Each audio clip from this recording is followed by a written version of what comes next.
जय श्री कृष्णा। आप सबका वैदिक प्रेडिक्ट में स्वागत है। दोस्तों, आज बात कर रहे हैं केतु ग्रह के बारे में। केतु ग्रह 18 मई 2025 को राशि परिवर्तन कर रहे हैं, जैसे राहु कर रहे हैं, क्योंकि 180 डिग्री पे दूर होते हैं।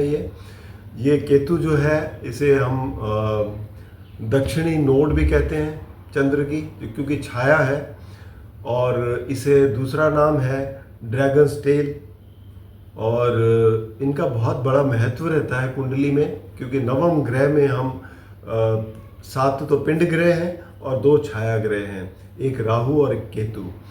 तो केतु का एक्चुअली क्या है कि जहाँ पर भी बैठते हैं, जिस आपकी बर्थ चार्ट में जिस घर में आए हैं केतु, उसको देखिए। उसका मतलब ये है कि उस स्थान के जो कारकत्व हैं, उनको आपने जो पास्ट जन्म में बहुत किया है और इस जन्म में उन चीज़ों को आपने त्यागना है, यानी उससे मोक्ष पाना है, उस चीज़ को छोड़ना है, आपने उससे डिटैच होना है। तो ये आपके लिए बताते हैं वो। जैसे कि मान लो धन भाव में आए, तो धन भाव दूसरा घर है। अब दूसरा घर धन का है, तो इसका मतलब ये कि पिछले जन्म में आपने धन तो खूब कमाया है और इस बार धन से आपको लगाव नहीं है, आपको मोक्ष, आपको धन जो है डोनेट करना है।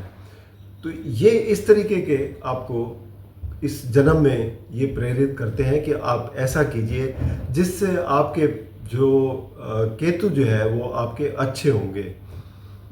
तो ये सब आपको ऑटोमेटिकली अंदर से ऐसा फीलिंग आएगी अगर आपके केतु धन भाव में बैठे हैं। दूसरा घर जो है वो आपके परिवार का भी है, तो थोड़ा परिवार से भी ये आपको अलगाव की तरफ ले जाते हैं। और वाणी का भी घर है, तो वाणी के मामले में ये है कि केतु आपको बहुत सारी लैंग्वेजेस बोलने में एक्सपर्ट बना देते हैं। जैसे आप बहुत सी लैंग्वेजेस बोलने में एक्सपर्ट हो जाते हैं, ये आपके लिए एक क्वालिटी हो जाती है जिससे आपको काफ़ी अच्छे लाभ मिलते हैं। तो केतु इस तरीके के आपको रिजल्ट देते हैं। केतु झंडा भी है, तो जिस फील्ड में भी आप काम करते हैं उस फील्ड में आप झंडे भी गाड़ देते हैं। ऐसा नहीं है कि और लेकिन उनका काम करने का जो तरीका है वो कुछ ऐसा ही है कि उन चीज़ों को छोड़कर आप अपनी जो गति को प्राप्त करते हैं, उन चीज़ों को छोड़कर उससे आपको लाभ मिलता है, आपको सेटिस्फैक्शन मिलती है। तो ये सब चीज़ें आपको लाइफ में देखने को मिलती हैं। अब अगर जो केतु का हम देखें गोचर, तो केतु का गोचर होने जा रहा है किन राशियों के लिए देखेंगे अभी इस एपिसोड में। कर्क, सिंह और कन्या राशि, 3 राशि के लिए बात करेंगे। तो केतु आ रहे हैं, क्योंकि उल्टे चलते हुए आ रहे हैं, कन्या राशि में थे और ये आ रहे हैं सिंह राशि में। अब सिंह राशि क्या है? बेसिकली सूर्य की राशि है। सूर्य क्या रिप्रेजेंट करता है? आपके पिता को रिप्रेजेंट करता है, अथॉरिटी को रिप्रेजेंट करता है, राजा को रिप्रेजेंट करता है, गवर्नमेंट को रिप्रेजेंट करता है, लीडरशिप को कहलाता है ये। तो यहाँ पर केतु के आने का मतलब ये है कि आपको इन सब चीज़ों से थोड़ा सा दूरी बनानी है। जैसे कि आप लीडरशिप करते आए हैं लगता है पिछले जन्म में, लेकिन इस बार बहुत ज़्यादा लीडरशिप नहीं दिखानी। आपको सरकारी कामों से बहुत ज़्यादा फ़ायदा नहीं होगा। ऐसे ही आप अथॉरिटी कोई है आपके पास, तो वहाँ पर उसको बड़े सहजता से उसको यूज़ करना है। तो ये सब चीज़ें हैं जो आपको करनी पड़ सकती हैं, क्योंकि आपने पिछले जन्म में बहुत ये सब किया है और इस जन्म में उस चीज़ों से आपको छुटकारा पाना है, थोड़ा उसमें कमी लानी है, थोड़ा नरमी लानी है। तो ये सब चीज़ें करेंगे तो आपको बड़े फ़ायदे मिलेंगे। साथ में कर्क राशि के लिए बात करें तो दूसरे घर में हो रहा है ये। सिंह राशि दूसरे घर में पड़ती है, जैसे मैंने बताया, धन भाव है, परिवार का भाव है, वाणी का भाव है, खाने पीने का भाव है। तो यहाँ पर आपको बहुत चीज़ें देखनी पड़ेंगी। धन से आपको लगाव नहीं होगा, आपको परिवार से भी थोड़ा सा विरक्ति होगी, और लैंग्वेज में, वाणी में आप कुछ अच्छा कुछ सीख पाएंगे, और इसमें आप कुछ नई नई लैंग्वेजेस सीखने में बहुत ही माहिर होंगे। इससे आपको काफ़ी अच्छे लाभ मिलते हुए दिखाई देंगे। तो इस तरीके के आपको परिणाम मिलेंगे।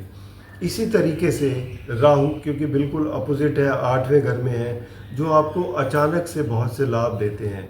तो ये एक 180 डिग्री पे होने के कारण ये सब आपको, एक तरफ राहु लाभ दे रहे हैं, अनअर्न्ड इनकम दे रहे हैं, दूसरी तरफ केतु कहते हैं इसको डोनेट कर दो, किसी अच्छे काम में डोनेट कर दो।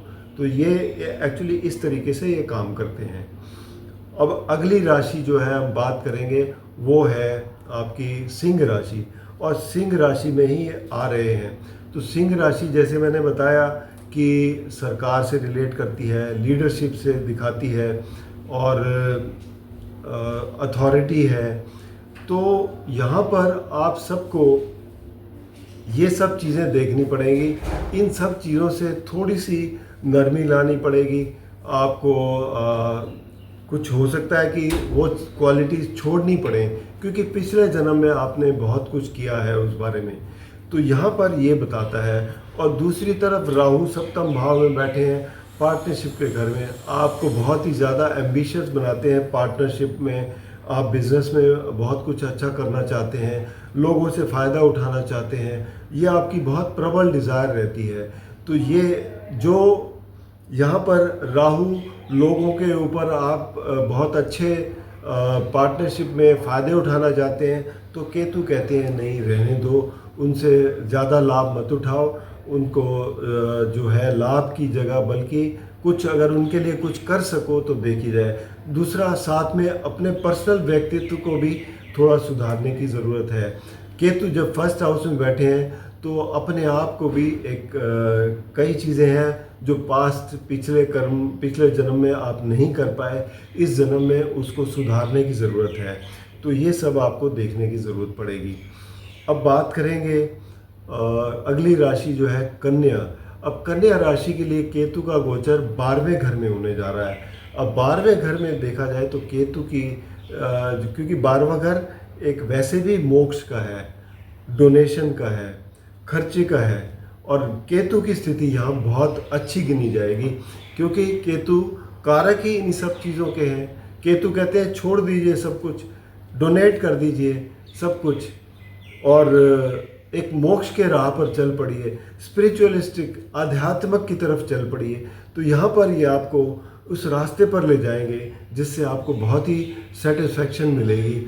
आपकी सबकॉन्शियस माइंड में एक बहुत ही अच्छा एक एक्सपीरियंस मिलेगा, जिससे आप जो है एक किस्म से कहता हूँ कि संतुष्टि मिलती है ना, जैसे जो आप सोच रहे हो एक सबकॉन्शियस माइंड में कि मैं ये करना चाहता हूँ। आपके लोगों की हॉस्पिटल में मदद करना चाहते हैं, वहाँ कीजिए। मंदिर में डोनेट करना चाहते हैं, वहाँ कीजिए। आप जो भी कुछ करना चाहते हैं आध्यात्म के लिए, स्पिरिचुअलिस्टिक रास्ते पर, तो वो कर सकते हैं।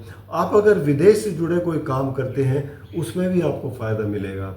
आप लोगों से, विदेशी लोगों से आप वार्तालाप करने में, कुछ उनकी लैंग्वेज सीखने में बहुत ही कामयाबी पा सकते हैं। ये सब चीज़ें आपको फ़ायदा देंगी। तो इस तरीके के आपको ये फ़ायदे देते हैं इन 3 राशि वालों के लिए। बाकी देखा जाए तो केतु के लिए जो उपाय बताए गए हैं वो ये है कि सबसे पहला उपाय तो ये है कि गणेश जी की आराधना कीजिए, ताकि आपके जो है विघ्न जो है दूर होते हैं। इसके अलावा कुत्तों की सेवा करना, उससे आपको बहुत ही लाभ मिलते हैं, और ये सब करिए, लेकिन पॉजिटिव तरीके से करिए। ऐसा नहीं है कि कुत्ते को कहीं भी कुछ खाना खिला दिया और जो कचरा हो जाता है वो खाना चाहते हैं या नहीं खाना चाहते, वो एक गलत तरीका होता है। सही ढंग से अगर कोई कुत्ते बीमार हैं तो उनका ट्रीटमेंट करवा लीजिए। तो ये सब सही तरीके से अगर उनका देख रेख करते हैं तो आपको उसका अच्छा फ़ायदा मिलता है। बाकी व्यक्तिगत रूप में कोई भी समस्या है, आप नीचे दिए गए नंबर पर संपर्क करें, या फिर vaidicpredict@gmail.com पर अपनी जन्म की विवरण देकर कुंडली का पर्सनल कंसल्टेशन ले सकते हैं। धन्यवाद।